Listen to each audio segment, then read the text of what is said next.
Hello, and this here will be a small video on our thoughts about the union, and just to give anybody a heads up so that they don't have any false dreams or hopes of their own.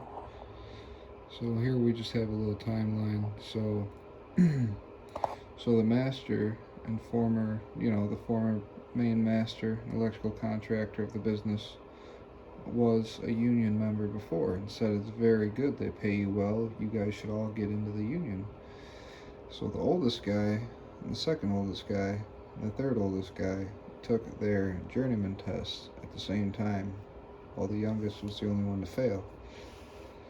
So they attempted to go into the union, and the union said, they sat down at lunch with a union representative, got a hold of somebody and said, hey, we'd like to organize ourselves into the union. How do we go about this? So we sat down, got lunch with a guy, and basically he said, considering you guys' age, being journeyman electricians, we wouldn't be able to pay you at the normal rate a journeyman electrician would make.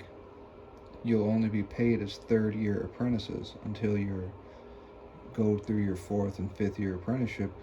Well, the pay rate is so drastic, and for you to have that license already, and for them to sit there and spit in your face and say, hey, we can't hire you even though you know what you know, and you passed the test, and you probably have, enough experience. So, thankfully, you never put all your eggs in one basket, and we told the union basically to go screw themselves, and that we don't need the union, and I'd say we've probably done better on our own than we would have if we would have joined the union and split up. So you always got to weigh your options out and keep in mind that the union may say this and that, and they may tell you, oh, you'll make all this money, but once you sign that paperwork and they tell you what you'll be making is going to be a lot less than what they tried to tell you. They try to pay you for 2 years under than what you actually know. I just think that was very wrong, and for them to do that to not only one person but two journeyman electricians.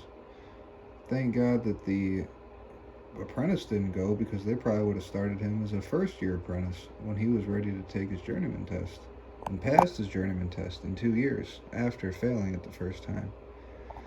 So you tell me, you could have been in the union and waited and never been anything, never got your license and got sidetracked with other things, or you could do what matters and try to make it on your own for your family. Just a bit of heads up and thoughts about the union. Of course, we'd love an apology from the union, but I doubt that would ever happen. But hope you guys enjoy this video. I'm sure we're not the only people who have been treated wrongly by the union. And hopefully this next video, they actually still send us packets in the mail, which is pretty ironic. We'll explain this whole packet of electrical benefit funds they sent to us.